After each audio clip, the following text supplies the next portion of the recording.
If you're such a fitness personality and you really care about making people get their gains and you're just here for the benefits of society and I just want to help you grow, daddy. Oh my god, it's not about me, it's about you. Let's get those muscles and stuff, we're all going to make it, bruv. Progressive overload, right? So I go on YouTube.com the other day and I see another YouTuber who is insignificant and irrelevant just like me. The difference is he's selling programs or he's selling coaching. My problem with coaching or selling programming is it's in a very gray area.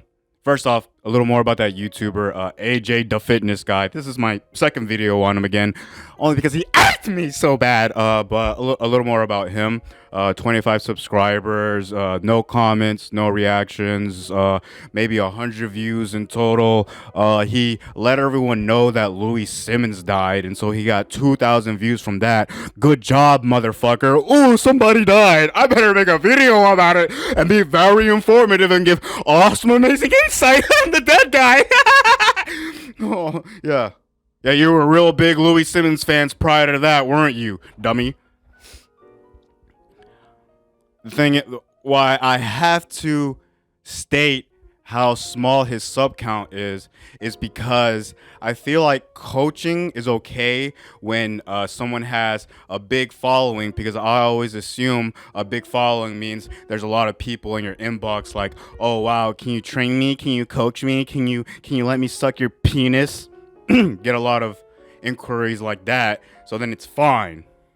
But when you've only been on YouTube for 2 years and you only have 25 subscribers and your first fucking video, your 2-year transformation video, where so why come your first month in your 2-year transformation you're benching 315? Really? Is that really a 2-year transformation? Or were you big and muscular prior and then you just stopped eating cheeseburger and then you got shredded? I think that's what happened. I think this is more of a I've been training since I was 12, got really fucking fat, then stopped eating cheeseburger for 2-year transformation. But that's not really clickbait worthy, is it? Neither is anything else on your fucking channel, because you don't get views in the fucking first place. So, but either way, I feel like coaching and programming is in a gray area. Now, what's the black area? The black area is a YouTuber selling nutrients and proteins and whatnot, and because it's already understood by anyone kind of in a know-how that that stuff is very irrelevant. It's not really gonna get you anywhere really. And then the white side is like selling clothes, because selling clothes, it's like it's kind of like saying, look, I mean, you like my shit, give me some money for this fucking shirt. And it's a fucking shirt, so they're not necessarily saying, oh, this shirt's going to get you gains or whatever, right? And then also, I guess another one is probably like your PayPal in the detail, I guess, section. Not necessarily like at the end of every video or every 15 minutes, like, oh, hey, by the way, subscribe to my PayPal account. Like, no, it's like it's just very discreet, and it's there if a person, wants to give you shit because you gave them insight and stuff, right? And then, but then I guess someone could say like, oh, well, wouldn't nutrients and proteins also be in the white area? Because like, what if somebody just wants to buy that stuff to support the YouTuber, right? It's like, well, no, because there's a different context to those nutrients and proteins, and they make it very aware that there is positive things to eating the proteins and nutrients. Like, yeah, these will really increase your gains and your health and whatever the frick. Whereas with a shirt, it's a fucking shirt.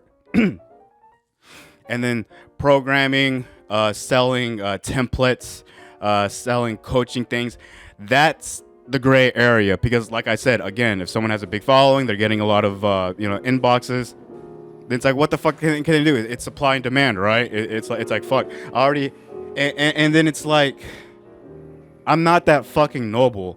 If I even had one person a week coming to me and say, hey, I would give you some money if you get work with me on a template right quick or something like that, I would say okay, but I will do that. But then second of all, please go out of your fucking way and try to learn some fucking shit. You know? It's like, I am so small and weak and dog shit.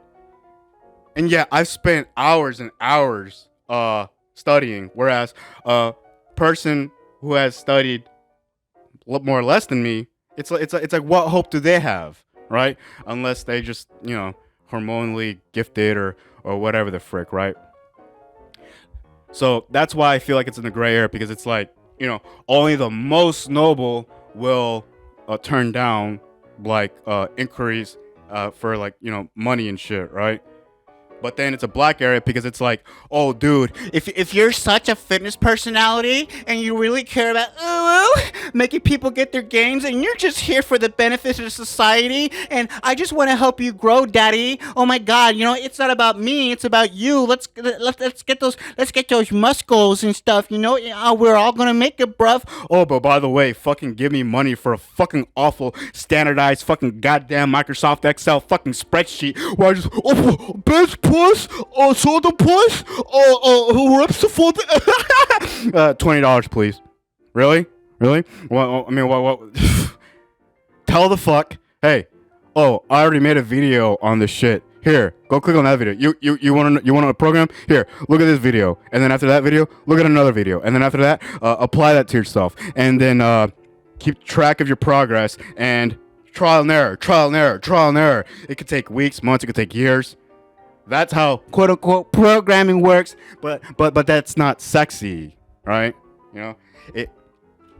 I don't understand it. I don't understand why every time I click on a fitness and stuff, they all have to play around with people that are like a few months in or stuff. They have to really word everything for the novice and shit. It's like, for fucking what? They're just gonna fucking quit. So what? Why? Huh? Golly. It's like knowing you're gonna get in a divorce, but you're like, no, I'm gonna placate and do all kinds of dog shit for this dumb broad that's just gonna fucking leave anyways, right? All that time and energy and shit wasted for what? For a stupid fucking pump boy that's gonna just fucking quit exercising anyways. That's why coaching is fucking weird. It's like, coaching will only work if the person says, hey dude, I'm willing to exercise or lift weights for 36 times a week, right? And then after that, I mean, fuck, we're golden, man. I mean, we got the frequency there, right? And then if a person's willing to put in that much time in physical activity, then they'll probably be like, oh, hey, you know what? I'll substitute one of these stupid TikTok big butt ass girl videos, 20 segments of that kind of watching, and I'll just watch something on how to squat or periodization or what the fuck ever, something, and then I'll intake 20 minutes of content every other day on lifting weights, and then, hey, you know what, in a year or a few years or something, I'll pretty much fucking know my shit. And a person that is willing to apply themselves 36 times a week, I really feel like they will go out of their way and learn that. So then, who's the other person that could be going into coaching? It's the person that's going to quit. It's the person that isn't willing to go into the, lifting realm for 36 times a week.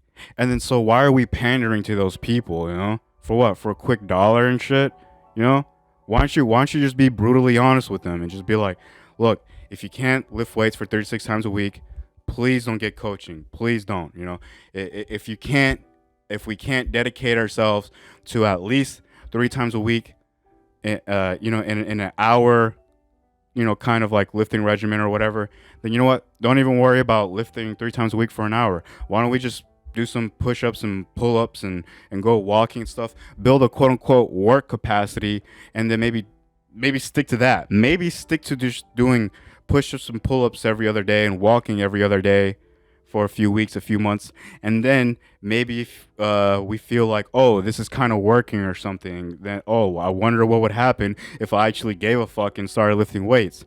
Then we can go to the fucking YouTube and fucking learn the dog shit, not some goddamn fucking coach. So I said all of this just to say that you're scummy. You're a silly boy. It's like we get it. We get it. We get uh the put on bragocious, pretentious, smug personality. Like, yeah, I'll lift weights. I'm a big old bad boy. Okay, dude. So what? You got drugs on you? Pull over. I'm putting you in prison, dude. Oh, but I'm smug and I got attitude. Great. Pull the fuck over. I'm putting you in prison. Right? Silly boy. Got all his cues from fucking 90s WWF bullshit. And he's like, oh, well, it worked then and they sold a lot of tickets, so it could work now for me, right? You know? It's like why? Why blatantly let your quote unquote customers know off the rip that you just want their money? I do fucking roofing. I don't necessarily I don't knock on people's door and go, hey, give me money. You know what I tell them? I tell them that, oh, hey, let's check your roof. Let's check the attic. Let's check for any deck repairs. Okay, well, right now you have a shitty, awful grade 3-tab shingle on.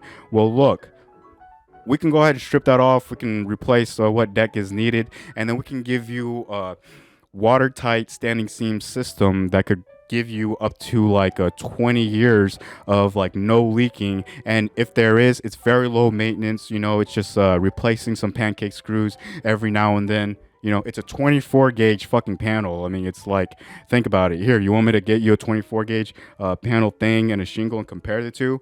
Punch right through the standing seam? I don't think not. You know, nowhere in that was I like, give me your fucking money. But when you tell people, buy my coaching, that's just, give me your money. You know, I don't know. It's an awful market, and I feel real bad for you. And look, you haven't uploaded in 5 months, anyways. You are posting on your Instagram like those quote unquote empty fucking sayings. Oh wait, I had some I had some bits right here. No, I deleted it all. So it's like you know, you're still on your Instagram though, so that's cool. You're pretty much a Facebook mom that does curls every now and then. Now, you know, that's what you've devolved yourself into, because you were like, I guess, uh, uh, initially you were like, oh look, it's muscle man talking into the camera. I'm a muscle man and I have a mouth. Okay, cool. Can you talk? Well, yeah. Oh, I'm big and strong. I'm blah, blah, blah, blah, blah. Okay, well, can you prove a point? Is there any beginning, middle, and end? Can you give someone, you know, insight? Can you make them feel loved? Can you make them laugh? Can you make them cringe? Can you make them cry? Can you affect someone in any way possible other than just, oh, big muscle, buy my program? Fuck you.